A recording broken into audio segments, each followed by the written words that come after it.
चलिए तो आज के ऑनलाइन लाइव क्लास में आप सबों का स्वागत है। आप लोग को याद दिला देते हैं कि हमने जो पिछला क्लास किए थे उसमें इब्न बतूता के नजर में भारत की क्या स्थिति है उस पर हमने चर्चा कर रहे थे। मैं थोड़ा सा पीछे जाता हूं। शायद मालूम होगा इब्न बतूता विदेशी यात्री थे, मोरक्को के तंजियर नगर के रहने वाले थे, जो 1333 ईस्वी में भारत आया था। और भारत जब आया, इसको भारत के कई जगहों पर भ्रमण करने का अवसर मिला था और उस क्रम में इन्होंने बहुत कुछ को देखा और जो जो चीज इसके दिल को काफी छुआ, काफी प्रभावित किया, उसका थोड़ा विशेष ढंग से इन्होंने वर्णन किया है। जिसमें से पिछले क्लास में हमने एक को बता दिए थे, फल में इसको नारियल और पान बहुत ही छुआ था, दिल को बहुत ही प्रभावित किया था इसको। और फिर इन्होंने नारियल और पान के विषय में जो अनुभव किया था, जो लिखा इन्होंने, उसको मैंने पिछले क्लास में अच्छी तरह से बता दिए थे। और आज इब्न बतूता के नजर से हम पढ़ेंगे दास प्रथा। जी, दास प्रथा। यहाँ पर दूसरा नंबर देंगे।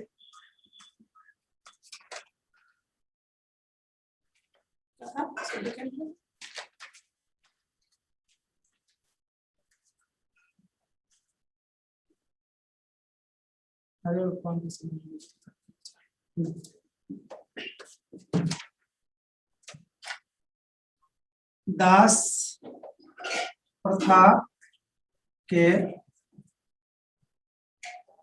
संबंध में इब्न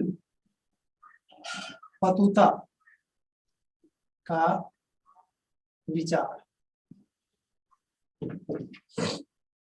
इसको पहले लिख लीजिए आप लोग। दास प्रथा के संबंध में इब्न बतूता का विचार।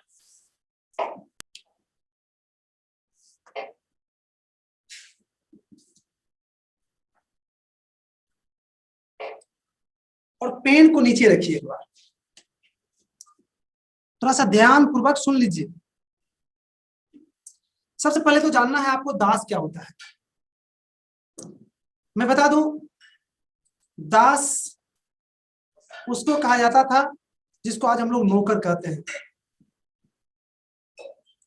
अर्थात नौकर वाली व्यवस्था।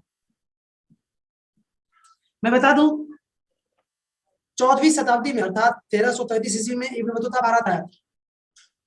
उस समय भारत में दास प्रथा थी, अर्थात लोगों को खरीदने बेचने के लिए हटिया लगता था, बाजार लगता था।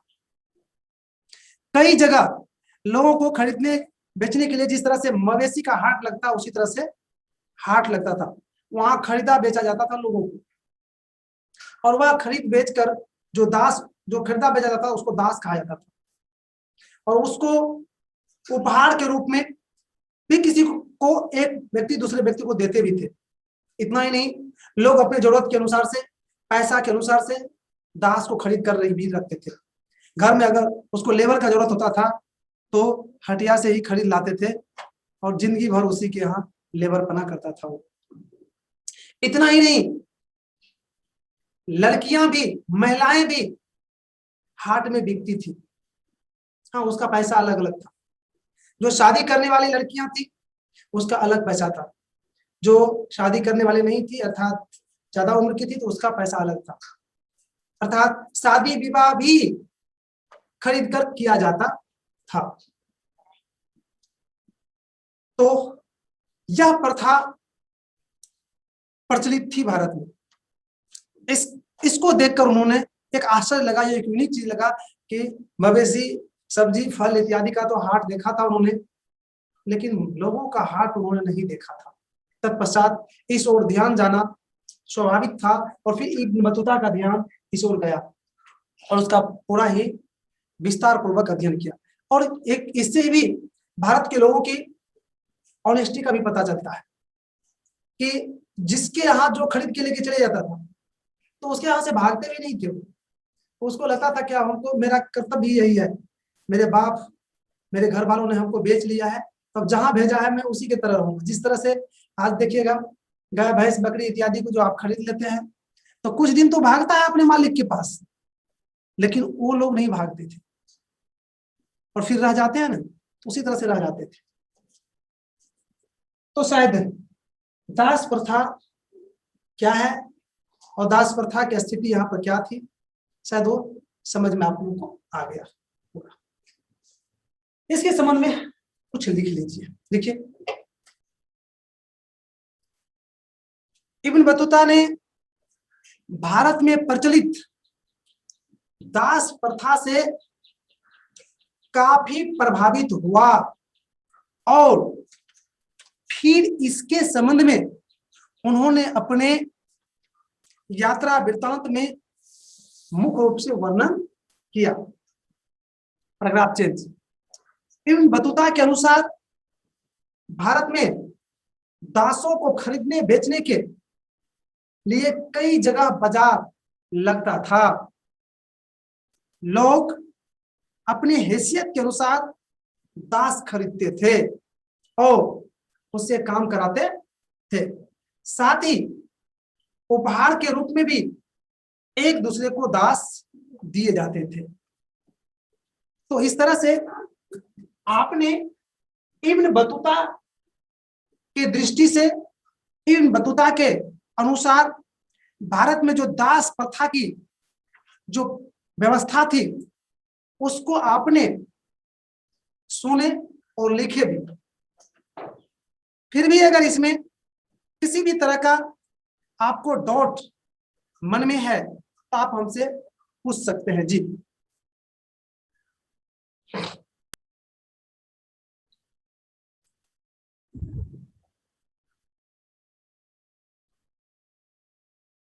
क्या रे जेवा परवीन, सुन पा रही है रे? आवाज को ऑन करो। सुन पा रही है? Yes sir. कोई दिक्कत? तो मुंह से बोलो तो पूरी हिलाती है। नहीं, कोई दिक्कत नहीं। हाँ, तो ऐसे ना बोलेगी तो मूड़ी वही से हिलाती है। मूड़ी हिलाती है तो हम ही तो देखते हैं, अब आप बोलेगी तो सब ने सुनेगा कि नहीं दिक्कत है।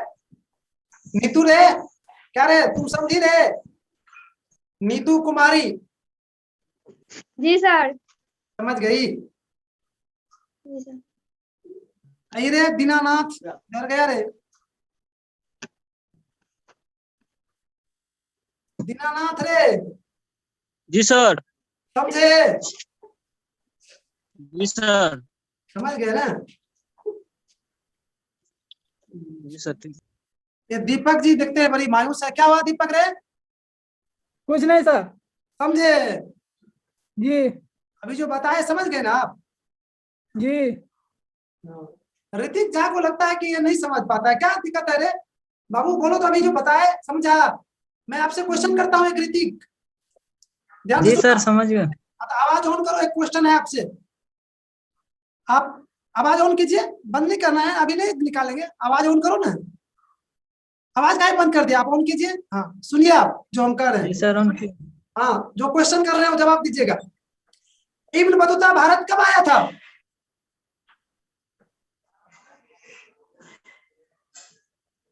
देखिए, आपको दिक्कत है ना, हम कैसे समझ गए? आपको शायद पता नहीं। अभी तो 2 बार 3 बार हम बताए थे इब्न बतूता भारत कब आया था। 2 बार 3 बार बताए थे बाबू। हमने बताए थे 1333 ईस्वी में इब्न बतूता भारत आया था। Yes sir. तब तो क्यों भूल जाते हैं, बताइए तो। अच्छा, एक उसी पर फिर क्वेश्चन है, वो कहाँ के रहने वाले थे ऋतिक? जी। अब देखिए, आपको नहीं हुआ, कौन बताएंगे? हाथ उठाइए तो ऐसे करके। देखो कितने आदमी हाथ उठा रहा है। देखिए, दिलीप जी से पूछते हैं। चलो दिलीप जी, आवाज ऑन करो, बोलो तो। दिलीप, मोरक्को का रहने वाला था। राइट, मोरक्को का। Right, thank you so much. देखिए ऋतिक, क्या कहा? कहाँ का रहने वाला था ऋतिक?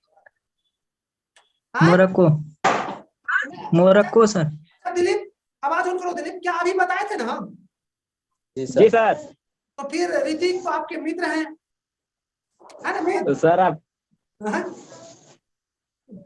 चलिए कोई बात नहीं, मैं ऋतिक से कहना चाहता हूँ थोड़ा ध्यान दो मेरे बाबू। जब पढ़ने लगते हैं तो सारा कुछ को छोड़कर सिर्फ मेरे ही मतलब इस बोर्ड पर नजर रखो। कैसे स्लिप कर जाएगा अभी बताएंगे, स्लिप कैसे दिमाग से कर जाएगा, मजा है। अरे कल पूछते तब ना, अभी क्यों स्लिप करेगा दिमाग से, ये अच्छी बात नहीं है, प्लीज इसको सुधारो। चलिए तो अब हम शायद इसमें कोई दिक्कत नहीं है आप लोग को। अब हम अगले पॉइंट की ओर पढ़ते हैं। अगले पॉइंट नहीं, इसी इन बतूता ने जो दास प्रथा किया, अब इन्होंने डाक व्यवस्था का भी किया है। डाक व्यवस्था तीसरा में डाक व्यवस्था।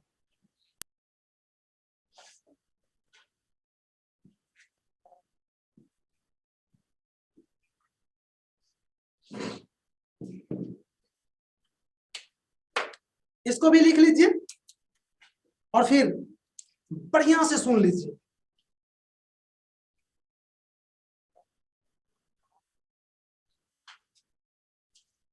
चलिए पेन नीचे रखिए, सुनिए। डाक व्यवस्था मतलब समझते हैं शायद, चिट्ठी पत्री इत्यादि जो एक स्थान से दूसरे स्थान भेजा जाता है उसी को कहता है डाक व्यवस्था। तो भारत में जो डाक व्यवस्था 14वीं शताब्दी में प्रचलित थी, वो भी एक गजब तरह का डाक व्यवस्था प्रचलित थी। मैं थोड़ा सा बता दूं, पाकिस्तान के मुल्तान से करीबन मुल्तान से दिल्ली पहुंचने में समान डाक जो थे अदर जगह के, जैसे अदर जगह का जो सिस्टम था, उस सिस्टम से दिल्ली पहुंचने में कम से कम 50 दिन का समय लगता था। उतनी दूरी की डाक पहुंचने में 50 दिन का समय लगता था। लेकिन भारत में जो उस समय डाक प्रचलित थी, सुन के आप हैरान हो जाइएगा, मात्र 5 दिन में पहुंच जाता था। और इब्न बतूता क्या, दुनिया के कोई भी बुद्धिजीवी को भारत की डाक व्यवस्था प्रभावित कर सकती थी। अब सुन लीजिए क्या डाक व्यवस्था थी।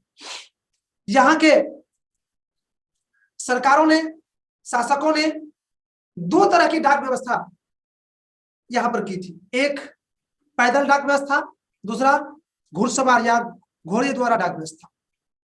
थोड़ा पैदल डाक व्यवस्था का सिस्टम सुन लीजिएगा, हो सकता है तो कभी आप वर्णन कर दीजिएगा। पैदल डाक व्यवस्था जो था उसके अंतर्गत क्या क्या था मेरे भाई। पैदल डाक व्यवस्था के अंतर्गत मात्र एक मील अर्थात 1.5 किलोमीटर लगभग, 1 मील में 3 व्यक्ति को रखा जाता था। अर्थात 1 मील पर 3 व्यक्ति, एक चौकी बनाया जाता था अलग अलग। गांव से बाहर सड़क जहां जिस होके जाते थे वहां पर एक छोटा सा घर बनाता था, उसी को कहा जाता था डाक चौकी। और 1 मील के अंतर्गत 3 को इस तरह का बनाया जाता था और 3 को व्यक्ति रहता था। और जैसे कि मान लीजिए कि मेरे यहां से कोई डाक अर्थात चिट्ठी दिल्ली जाना है, तो यहां से चिट्ठी जैसे लेके निकला कोई व्यक्ति, तो उसके हाथ में इतना बड़ा छड़ी रहता था और छड़ी के बिल्कुल बाहरी भाग में एक झुनझुना बना हुआ रहता था। और वह व्यक्ति जैसे ही मेरे यहां से मान लीजिए चिट्ठी निकला दिल्ली के लिए, तो वह व्यक्ति वह चिट्ठी को लेकर दौड़ता था और अगला जो व्यक्ति जो आधा किलोमीटर पर लगभग खड़ा था वहां पर ही दौड़ के जाता था और वह दूर से ही झुनझुना का आवाज सुन लेते थे, रम जैसे रुनकी जैसे आवाज था। वो दूर से ही उसके कमर में भी झुनझुना बना रहता था, अर्थात दूर से ही पता चलता था कि कोई आ रहा है। तो जैसे ही उस सुन लेता था कि उधर से चिट्ठी लेके आ रहा है, तो उधर तैयार हो जाता था पूरा एकदम बढ़िया से। बस वो पहुंचा, उसके हाथ से चिट्ठी लिया, अगला तक दौड़ के चला जाता था। एवं प्रकार से इसी तरह से दिल्ली तक पहुंच जाता था बहुत कम समय में। यह था पैदल डाक व्यवस्था। घुड़सवार का भी इसी तरह से था। घुड़सवार प्रत्येक 3 मील पर एक घोड़ा बदला जाता था, 3 या 4 मील पर था सर। 1 मिनट मेरे भाई, मैं कंफर्म कर लेता हूँ। 4 मील पर था या 3 मील पर था, 1 मिनट मेरे भाई। 4 मील पर, सॉरी मेरे भाई। घुड़सवार में या घोड़ा द्वारा जो डाक पहुंचाया जाता था उसमें 4 मील पर घोड़ा बदल दिया गया। जस्ट इसी तरह से पैदल वाला सिस्टम में था कि यहां से चिट्ठी लिया, 4 मील तक घोड़ा पूरा हवा की रफ्तार में दौड़ती थी और 4 मील तक हवा की रफ्तार में दौड़कर अगला चौकी तक पहुंचता था और अगला चौकी वाला तुरंत जाकर इससे चिट्ठी लेकर फिर वो आगे वाला चौकी तक, इस तरह से जहां जाना होता था चिट्ठी वहां तुरंत पहुंच जाता था। तो आप ही बताइए कि क्या इस तरह की व्यवस्था आज से इतनी पुरानी समय में जब भारत में थी, तो उससे क्यों नहीं, इब्न बतूता ही नहीं, अन्य आदमी भी क्यों नहीं प्रभावित होगा। और फिर उसको इब्न बतूता को विशेष रूप से लिखना लाजमी हो गया था और उन्होंने लिखा है। तो चलिए अब आप लोग भी इसको अपने कॉपी में लिख लीजिए। लिखिए, डाक व्यवस्था।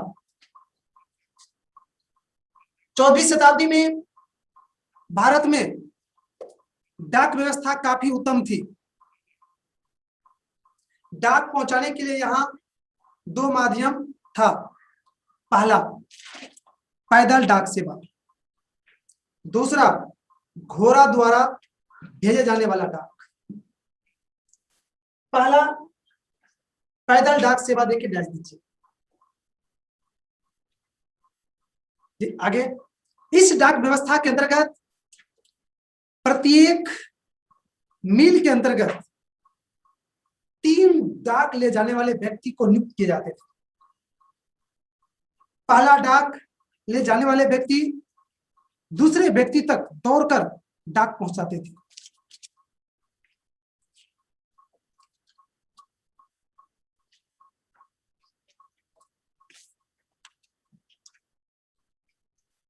और फिर वह अगले को दौड़कर डाक पहुंचाते थे।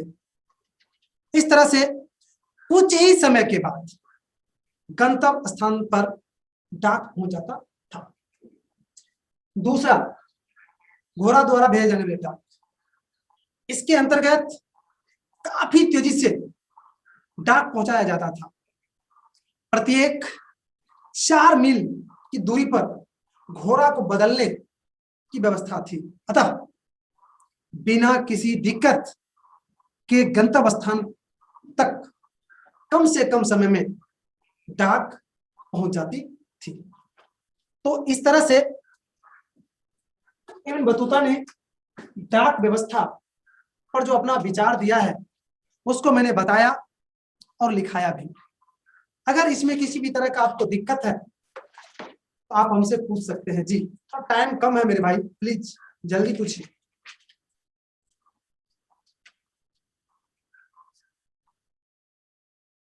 चलिए, तो शायद इसमें आप लोग को कोई दिक्कत नहीं है। अतः हम आगे बढ़े, लेकिन बड़ी दुख के साथ कहना पड़ रहा है कि समय समाप्त हो रहा है। अतः हम अब आगे नहीं बढ़ पाएंगे। अतः आज की क्लास को हम यहीं पर विराम दे रहे हैं।